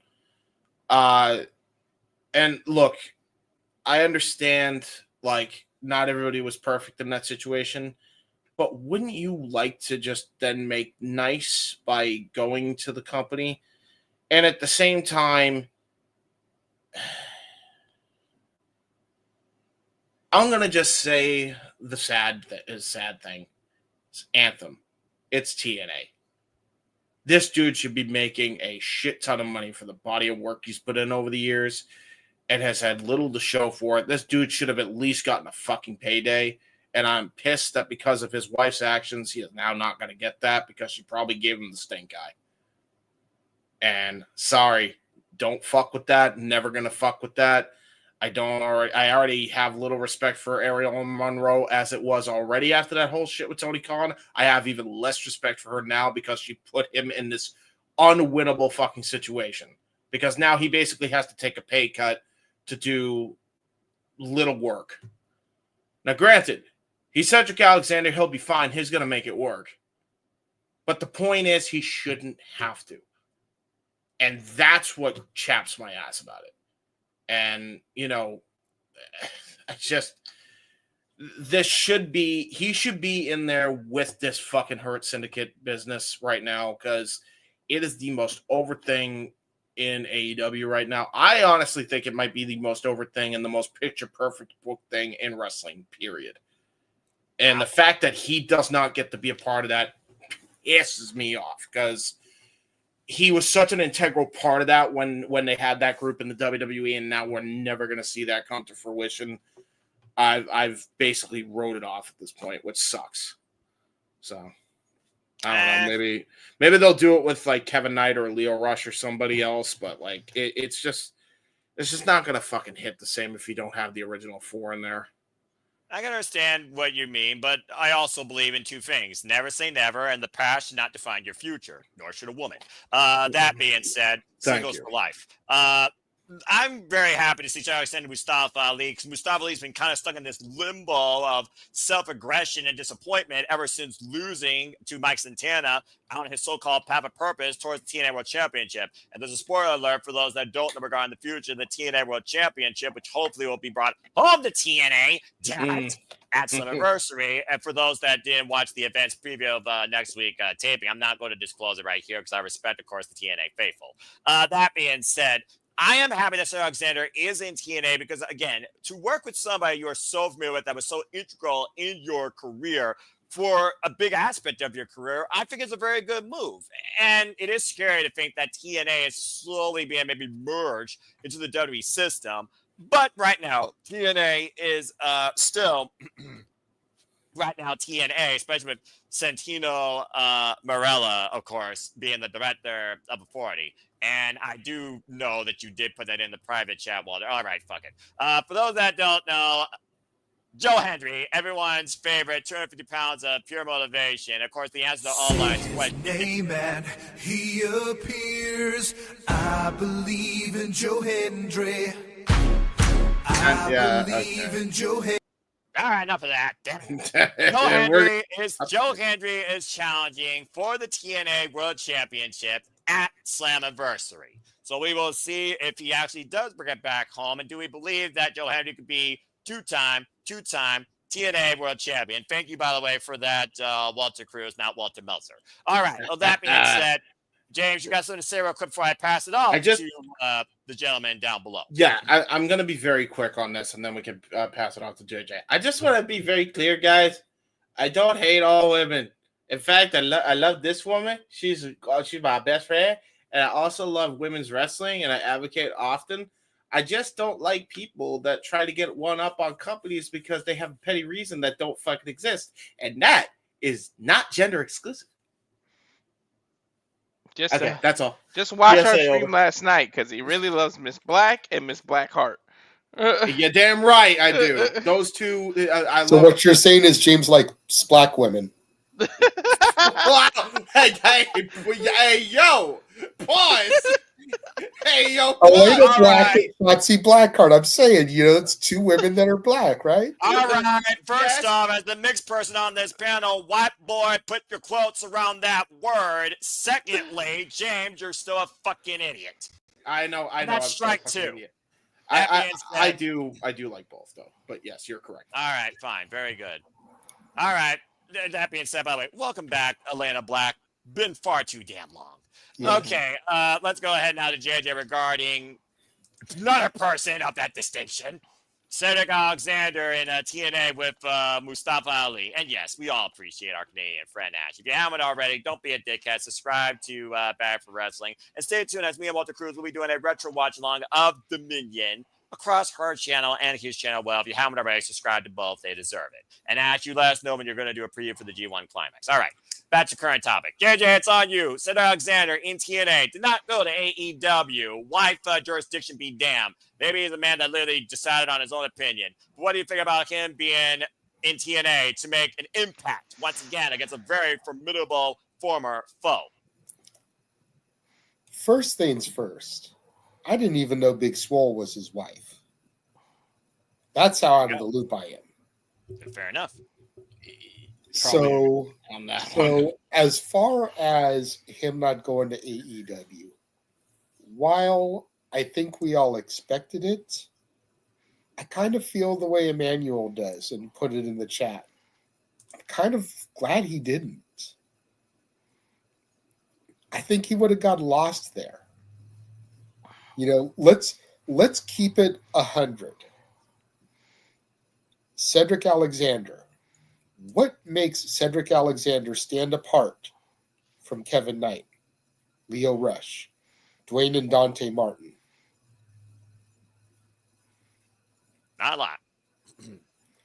He's older than all of them, so he doesn't exactly have the upside that they do.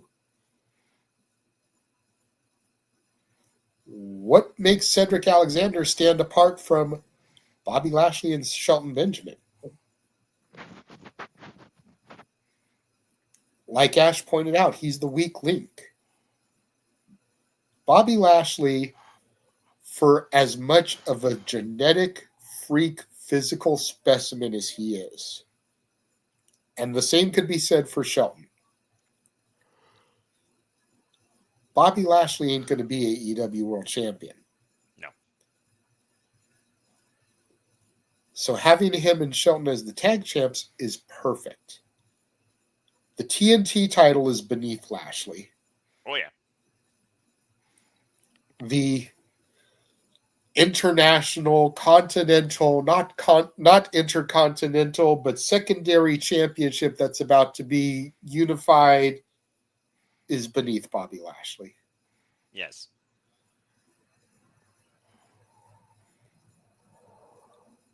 Hell, the TNT title is beneath Shelton Benjamin.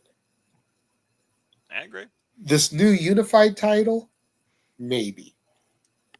Shelton's not going to be AEW World Champion, though. I just don't see it at his age. So having Lashley and Shelton as your tag champ cornerstones, perfect. And the addition of everybody's favorite scumbag, Maxwell Jacob Friedman, to be that singles guy, to be the Lashley of the Hurt Business in the Syndicate, the guy that you can push to the TNT Championship, the Unified Championship, the AEW Championship again, bringing back the Triple B. That makes sense. Cedric Alexander ain't going to be TNT Champion, ain't going to be Unified Champion. And as I pointed out, there's enough guys like him that are younger than him with a better upside. So let him go to TNA. Let him use Impact as the back door back to the E. Let him have and reignite that rivalry with Mustafa Ali, who, much like AJ Francis, has been doing some of the best work of his freaking career since becoming Impact. And I defy you, Noah, to tell me I'm wrong. You may not like him, but I defy you to tell me I'm wrong. I already told you what TNA does to people that WWE can't. Continue. I want to hear your voice say you're not wrong, JJ. No.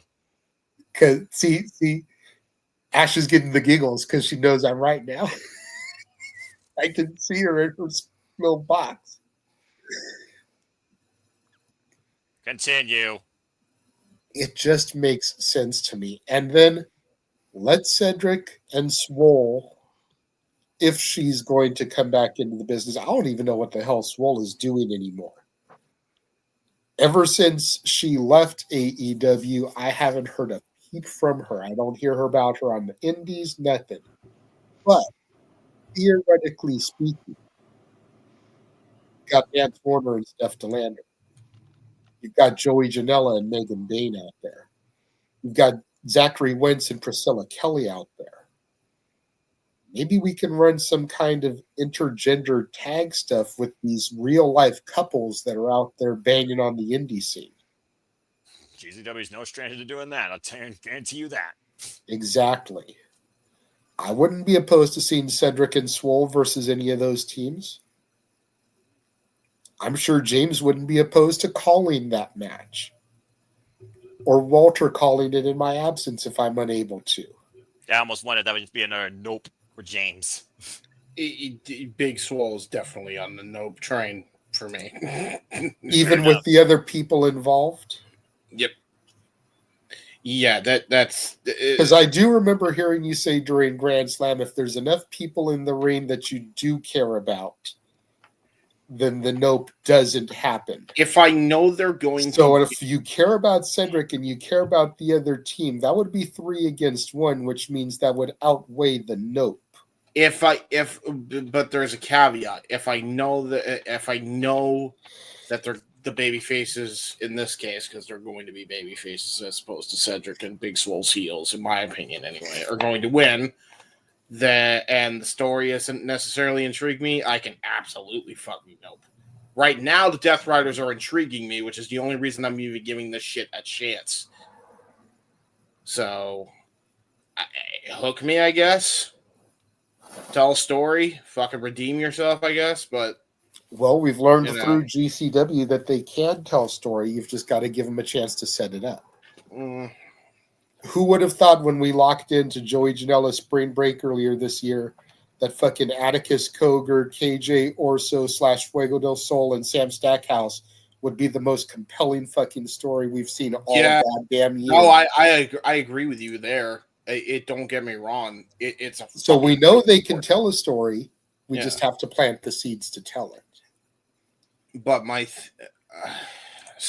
and you've got to get in when it's a little seedling to understand the full. I agree of the story. I agree with you. The only thing is, Sam Stackhouse did not do anything to piss me off. KJ Orso did not do anything to piss me off and hurt a person that I care about. Ariel Monroe did. So there's a big difference there. You know what I mean? Like they didn't have that handicap, you know?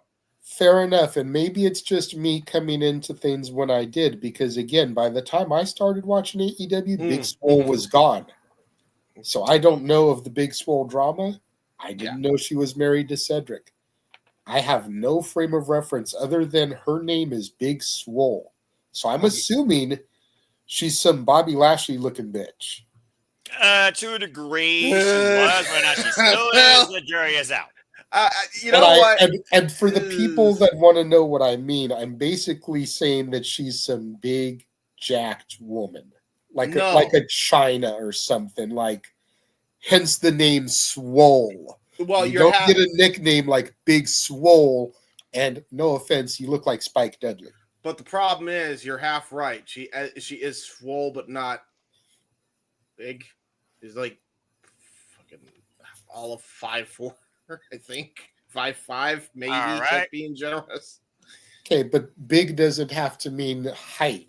Yeah, so she's swole, so Big Swole, I guess. And if you guys saw the comment I just brought up, Walter and James, check your PayPals. Arlene sent you PayPals and questions. If they're off topic, we'll save them for the main event or after the main event for but that's my take on it. I just feel like it's like I felt with some of AEW's recent acquisitions, and Josh Alexander, Speedball Mike Bailey, Kevin Knight specifically. They're doing big things right now. But what are they going to be doing in a year? I think they're going to be lost in the shuffle. And if Cedric went there, I'm being distracted. Can we take that down while I'm talking and making my point, please? That if Cedric went there now, he'd do the Hurt Syndicate thing. But once that's over and done with, then what? Because the Hurt Syndicate isn't going to be there forever. No. They're eventually going to break up. They're eventually going to go their way. And then Cedric is stuck in catering. Or even worse, Ring of Honor Purgatory.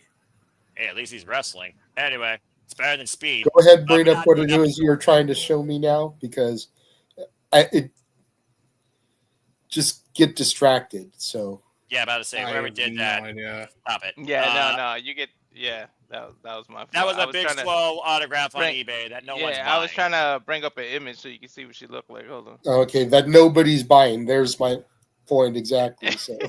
All right, so don't need to show the image. But Walter, go ahead and give your 2 cents. I'll show a better image that isn't. Freaking Nick over here. Big Swole is my nickname for my big toe. I thought he was gonna say sub or some kind of food. No, $5 foot long. That's my $5 foot long order. We're not having $5 anymore. There's a better. Yeah, that's like $7 Canadian. Yeah, it pissed me off. That's $5 American. Anyway, there's a picture for you, JJ. Okay. So she's got some muscle. All right, take it down. Walter, go ahead and close this thing out. Cedric Alexander and TNA. Better move for him to make a better impact on whatever he wants to reboot his career with. What do you think it leads to? Is it a soft door, back door into WWE? Does he want that? Because Atlanta Black, according to Chris Fenley, she's not looking to go back there, it seems.